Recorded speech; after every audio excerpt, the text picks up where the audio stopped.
Salut les petits gars, nous voici à bord de la Nissan GT-R.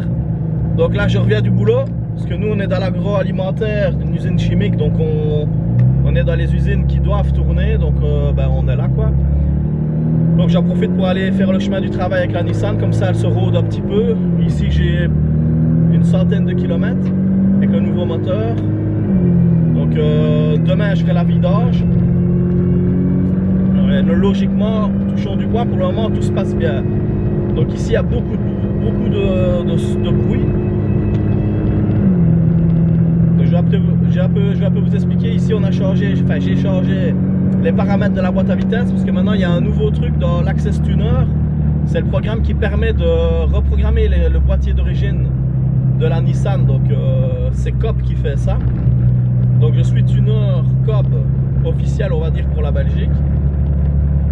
Et ils viennent de mettre, il y a quelques mois, ils ont mis un système pour pouvoir paramétrer la boîte à vitesse. Il y avait déjà ça, mais maintenant on a accès à la partie de la pression d'huile de l'embrayage. Et la pression d'huile du double embrayage est à 16 bars et demi d'origine. Et on peut monter jusqu'à 20 bars. Et plus on monte la pression d'huile, plus l'embrayage va pouvoir encaisser plus de couple. Ici c'est un Pro Max 12, un Datsun Pro Max 12. C'est un gros embrayage qui coûte une blinde. Mais maintenant, grâce à ça, l'embrayage il va pouvoir tenir encore plus de couple. Je pense que j'avais eu 1600 Nm la dernière fois que j'étais passé au bas, ou même 1800, il faut que je vérifie. Je crois que c'était 1800, donc c'était déjà énorme. L'embrayage tenait, mais je voyais sur des vidéos que j'ai fait que dans les tours, quand elle repassait le rapport, on voyait je trouvais qu'elle patinait un petit peu. Et je pense qu'avec la pression d'huile comme ça augmentée, je pense que ça ne le fera plus. Donc voilà, comme ça, vous savez un petit peu plus sur le rodage, comment ça se passe avec la Nissan. Pour le moment, c'est bien. Pression d'huile est parfaite. Là, je roule avec la Bardal XTR 1060. J'ai remis un additif Bardal aussi, anti-friction. Ça a l'air de bien fonctionner. La pression d'huile est tout le temps au-dessus de 4 bars et demi, 5 bars, en roulant doucement. Et quand j'accélère un petit peu, elle monte à 6 bars, donc la pression est bonne. J'ai modifié un petit peu la pompe à huile du moteur quand j'ai remonté le moteur, pour qu'elle puisse monter un peu plus haut en pression, parce que c'est la maladie de Nissan GT-R. On verra, donc j'espère que ça se passera bien. De toute façon, bon voilà, on n'est jamais à l'abri de rien, surtout avec des prépas. Mais ici, en roulant comme un daily, en roulant tous les jours pour aller bosser, c'est une voiture qui se comporte super bien. Et je veux dire là, elle ne reste pas de casser, on n'accélère pas, on roule tout cool. Donc ça reste fiable au quotidien. Maintenant, faut pas lui mettre tous les jours dans les dents, quoi. Mais ça se déroule bien. Je vais un petit peu vous faire écouter le son du launch control avec anti-lag. Là, une voiture. On est dans les chemins de campagne, si j'en profite pour faire un détour pour aller chercher le pain pour la famille. Et c'est des chemins de campagne très très fins. Et au moins comme ça j'ennuie personne et je croise pratiquement personne.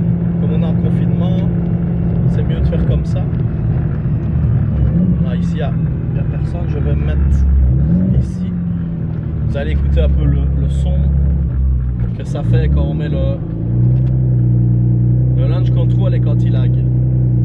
Écoutez ça. Et là elle va prendre du boost à l'arrêt.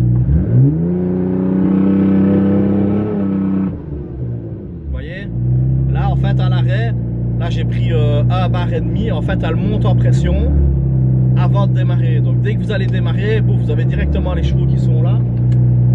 Je vais pas le faire parce que je vous ai dit à leur rodage, donc et puis voilà, ça serait risqué de le faire maintenant, surtout pour la boîte, même si elle est faite, j'ai pas envie qu'elle casse. C'est ce qui coûte le plus cher dans une GT-R, c'est la boîte. Donc on va essayer de la garder saine, quoi. Et là vous entendez le sifflement de la boîte en troisième. C'est des pignons taille droite, donc c'est comme les voitures de rallye en fait. Comme les voitures à l'époque quand il y avait les boîtes à crabot, ben c'est des boîtes à pignons taille droite et c'est ça que ça siffle super fort. Et vous entendez? Ben, moi j'adore ce bruit, ce son là, c'est typique des voitures de rallye, j'adore. Mais c'est désagréable au quotidien, tout le temps c'est chiant. Mais si on tape la 4, c'est fini, enfin ça le fait encore un peu mais vous l'entendez sûrement plus. 5, voilà, 6e, Je suis en 6e à 50 km/h et ça se conduit comme une voiture d'origine. C'est vraiment c'est ça qui est bien avec une GTR. Tu sais paramétrer ta GTR comme tu veux. C'est comme un jeu vidéo. Et ici j'ai 8 maps, j'ai 8 cartographies différentes. Ici je suis en map 0, donc c'est à dire la map la plus basse. Et comme ça ben, je suis en carto vraiment light. Enfin light, à mon avis elle doit quand même sortir pas mal de chevaux, mais ça reste light. Et comme ça au quotidien pour rouler tous les jours c'est génial quoi. Voilà, je tenais à vous dire merci pour les 20 000 abonnés. On est presque 20 000 sur la chaîne en très peu de temps. J'ai rouvert la chaîne il y a un petit mois et on est presque 20 000. Donc c'est super bien pour moi. Je suis super content.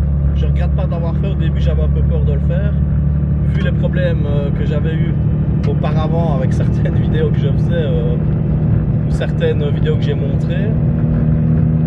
Mais voilà, maintenant on n'accélère plus où on veut, malheureusement. On peut plus faire ce qu'on veut. C'est la loi et on respecte le truc. Donc n'hésitez pas à dire dans les commentaires ce que vous voulez comme style de vidéo. Je sais que tout le monde me demande la Supra. Donc la Supra, ne vous en faites pas. Je suis en train de faire quelque chose pour pouvoir la passer au bord assez rapidement. Enfin rapidement. À mon avis ce sera pour l'été parce qu'avec le confinement c'est quand même la merde. Je vais raccorder le protoxyde d'azote, donc le NOS. Et j'essaierai de battre leur record. Leur record c'est 1692. Logiquement je devrais être à plus de 1800. Donc ce sera pas mal de faire ça en vidéo avec vous. Donc voilà, n'hésitez pas à vous abonner, partager. Dites-moi dans les commentaires, n'hésitez pas à commenter, j'essaie de répondre plus ou moins comme je peux. Dites-moi un petit peu ce que vous voulez comme style de vidéo. On fera des vidéos des abonnés. J'ai quelques belles voitures à passer, mais avec le confinement on n'a pas su le faire. J'ai quelques Honda Civic Type-R, la FK8, FK2. J'ai une EP3 avec un moteur full forgé qui sort pas mal de chevaux.